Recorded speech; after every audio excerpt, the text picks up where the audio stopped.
शिरकाई मातेचं मंदिर आहे. ही गडदैवता शिरकाई माता होती. राजांच्या काळामध्ये 18 पगड जाती होत्या. शिरकाई माता ही गडदैवत होती म्हणून हे गडदैवत तिथं ह्या ठिकाणामध्ये आपल्याला मंदिर पाहिजे.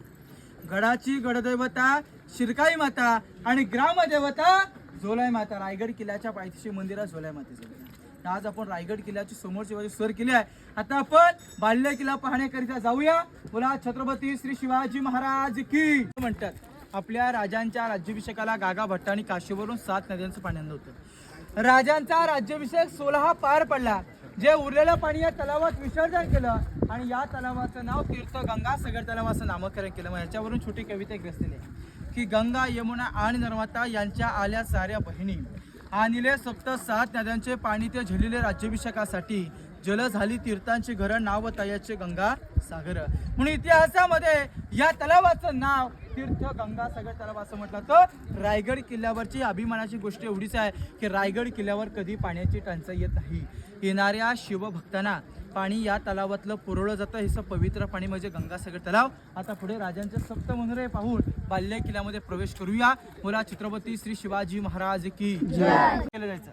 आज आपल्या रायगड किल्ला आपल्या उद्ध्वस्त पाहायला भेटणार. याचं पाठचं कारण आहे की याच्यावरती सागाची लाकडं आणि कुंभार नली मातीची कौलं होती. इंग्रजांनी 10 मे 1818 मध्ये तोफेच्या साह्याने रायगड किल्ल्यावर तोफेंचा बडीमारा केला आणि गडावरती असणाऱ्या संपूर्ण लाकडी वस्तू त्या संपूर्ण जळून गेलेल्या आहेत. आता आपण राजांच्या बाल्य 44 दुकानात पण एका 7व्या दुकानामध्ये आपल्याला चिन्ह पाहायला भेटतं. दिसते का तुम्हाला? एक नागाबा शेट्टीचा चिन्ह. नागाबा शेट्टी हा सर्वात त्यावेळीचा सर्वात मोठा व्यापारी होता कर्नाटकमधला. सोनं चांदीचा व्यापारी होता. ज्यावेळी ही बाजारपेठ चालवण्यासाठी दिली, त्यांच्याकडे बाजारपेठ चालवण्यासाठी दिली होती राजाने.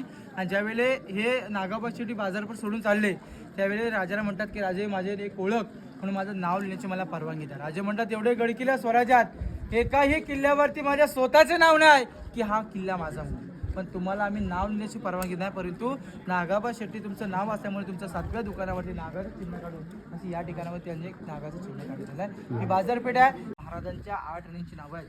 सहीबाई, सोयराबाई, सगुणाबाई, गुणवंताबाई, लक्ष्मीबाई, पुतलाबाई, सातबाई, काशीबाई अशा राजांच्या 8 राण्या होत्या.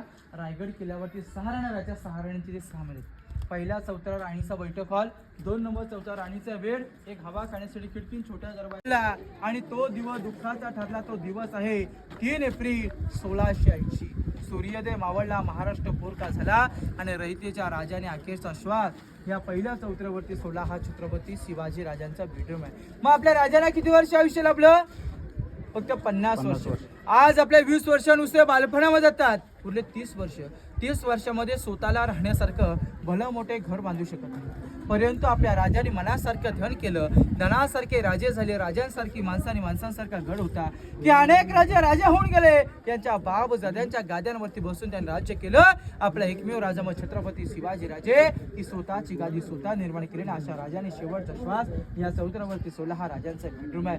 राजांचं इथे निधन झालं. महाराजांच्या देह करायला चितेला अग्नी देण्यात आली. इथून 1 ते 1.5 किलोमीटरच्या अंतरावरती त्यांची समाधी आहे. या समाधीकडे आपण जाणार. तिथे आपल्या महाराजांची समाधी आहे. तिथे राजांना चितेला अग्नी देण्यात दिली आहे. हा फक्त बेडरूमच्या साईडला राजांच्या पाण्याच्या टाक्या, त्यांचे स्नानगृह पाहून त्यांच्या सदरेवरती आपण जाऊया.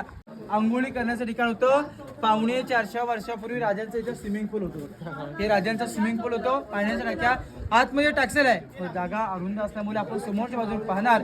पुढे आपण राजांच्या सदरेवरती जाऊया. पुढे छत्रपती श्रीवरती उभा. हा चौथरा कसा एल टाईप आहे. आता आपल्या घरात किचन कसं असतं एल टाईप आहे की नाही. तर हे राजांचा पूर्वीचा मुतपाखाना. हे राजांचा स्वयंपाकघर होतं. तिकडे राणीमल पाहिले. मी तुम्हाला तिकडे राणीमल पाहिले. किचन सांगितलं का कुठे तिकडे नाही ना. म्हणजे आपल्या राजांचं जे गॅलरी, राजांना थंड सिर हवा खाण्याचं ठिकाण, ती राजांची बाल्कनी. आया त्यांच्या खाली कट्या उजव्या कोपऱ्यामध्ये 12 पायऱ्या आहेत. त्या 12 पायऱ्या जमिनीमध्ये खाली उतरून गेल्यात की आडवाजाची रूम आहे खलबत खाना. या खलबत खाण्याचे गुप्तर होते ना बहिर्जी नाईक. बहिर्जी नाईक म्हटलं की बहिरूपी प्रत्येक गड किल्ल्याची गावांची गडांची बातमी आणून राजांना ह्याच्या आतमध्ये शेअर करायचं मग त्याला खलबत खाना असं म्हटलं जातं. या खलबत खाण्याचे मेन प्रमुख आपल्या सर्वांना माहिती आहे बहिरूपी बहिर्जी नाईक. आपण मार्च महिन्यामध्ये सिमग्यात होळी पेटवतो की नाही. शिवाजी राजे इथं होळी पेटवायचे. त्या होळीमध्ये नारळ टाकायचे.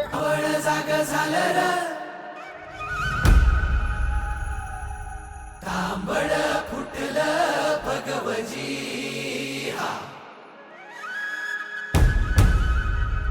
मावळ जाग झालं तांबड फुटलं